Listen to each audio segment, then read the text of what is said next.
him see that. He'll ask for a raise. Got a sign out there that says, "I love Kenny." Some of you people don't know that guy up there behind the drums. That's Kenny.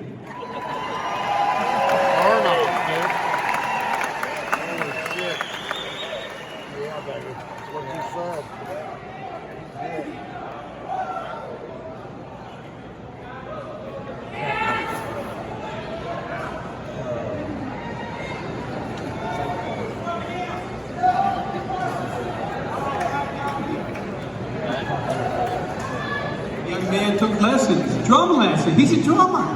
That explains a lot. He took drum lessons from him. It's a conspiracy, I'm telling you. I should tell you a little bit about this guitar, this fabulous Rickenbacker guitar that I bought back in the first week of 1969. Was around in those days. Some of y'all were too, I can see that. I had given away another Rickenbacker guitar that I had, that I played Suzy Q on, and I was, what do you call that, unhappy with that one. So I got me a new one and did a bunch of alterations. I won't bother you with all the details, but I did put a humbucking pickup right there off a Gibson guitar. Because I heard about these guys over in England named Jeff and Jimmy and Eric that were all playing Les Paul guitars to a Marshall. It was some kind of magic, and it was, as a matter of fact. Anyway, so I had a good couple of years there with my band Creedence from 1969 and 70, playing this guitar almost on every single song. Well, then you know all right, how many of y'all, come on, Grandpa, how many of y'all was there back in 1969 when Proud Mary came out? Well, Dad love you. Thanks for being. I guess that's why you're here, right?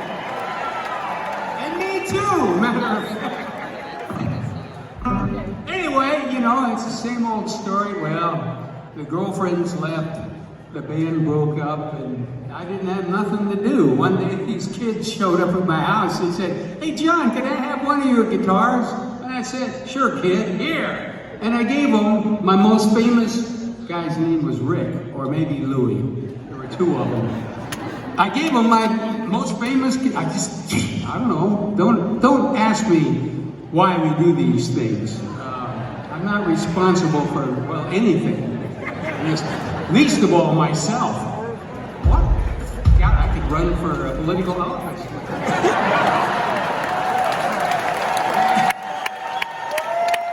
Don't get me started. Anyway, believe it or not, I gave the guitar away, and sure enough, I really didn't miss it for a long time.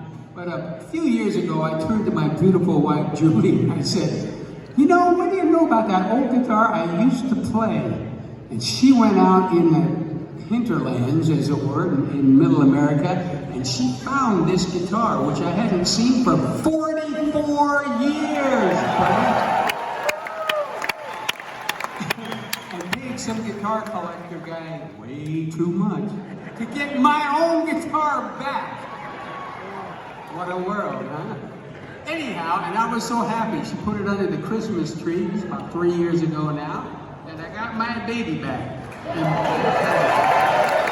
Most famously, I used this song after I was up there. This guitar was at Woodstock with me, you know.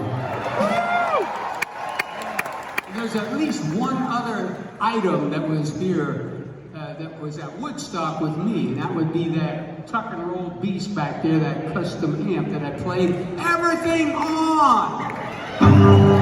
Anyway, that's a mistake right there.